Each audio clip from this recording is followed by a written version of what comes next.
Welcome to Pass Your Class CLEP Test Prep. Today we're going to work through some real chemistry CLEP exam practice questions. Pass Your Class has been helping students earn college credit through CLEP exams for over a decade, with an amazing 98% pass rate for students who use our study materials. In the next few minutes, we'll tackle challenging chemistry questions that test your knowledge of acid-base reactions, atomic structure, and solution chemistry. Let's get started. In the reaction HNO3 plus H2O left right arrow H3O plus plus NO3 which is not true. A. HNO3 and NO3 are a conjugate acid-base pair B. H2O and H3O plus are a conjugate acid-base pair C. H2O is a hydrogen acceptor D.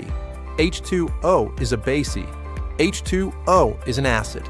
The correct answer is E. H2O is an acid. In this reaction, HNO3 donates a proton to water, making HNO3 the acid and H2O the base. When HNO3 loses a proton, it becomes NO3, forming a conjugate acid-base pair. Similarly, when H2O accepts the proton, it becomes H3O+, forming another conjugate acid-base pair with water. Since water accepts the hydrogen ion in this reaction, it acts as a base and a hydrogen acceptor, not as an acid. This is a perfect example of how water can act as either an acid or base depending on what it's reacting with, a property called amphoterism. An isotope is an element with a different number of neutrons and the same number of protons in each atom B, a different number of protons and the same number of neutrons in each atom C, an equal number of protons and neutrons in each atom D, the same number of protons and neutrons, and a different number of electrons in each atom E, none of the above. The correct answer is A, a different number of neutrons and the same number of protons in each atom. Isotopes are variations of the same element that have identical numbers of protons but different numbers of neutrons. The number of protons determines the element's identity. This is called the atomic number. For example, carbon, 12, and carbon, 14 are both carbon isotopes because they each have 6 protons, but carbon, 12 has 6 neutrons while carbon, 14 has 8 neutrons. The different number of neutrons affects the atomic mass, but doesn't change the chemical properties of the element, since chemical behavior is determined by the number of electrons, which equals the number of protons in neutral atoms. Underscore is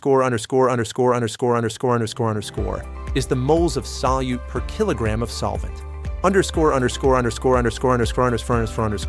is moles of solute per liter of solution. A.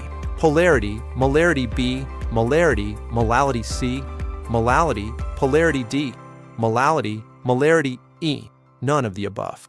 The correct answer is D, molality, molarity. These are two important concentration units in chemistry that are often confused. Molality is defined as moles of solute per kilogram of solvent. Notice it's based on the mass of the solvent only. Molarity is defined as moles of solute per liter of total solution. This includes both solute and solvent. The key difference is that molality uses mass while molarity uses volume. Molality is temperature independent because mass doesn't change with temperature, while molarity can change with temperature because solutions expand or contract, affecting the volume. Fantastic work tackling these chemistry CLEP practice questions. I hope you found them helpful in preparing for your exam. Remember, these are just a small sample of what you might encounter on the actual test.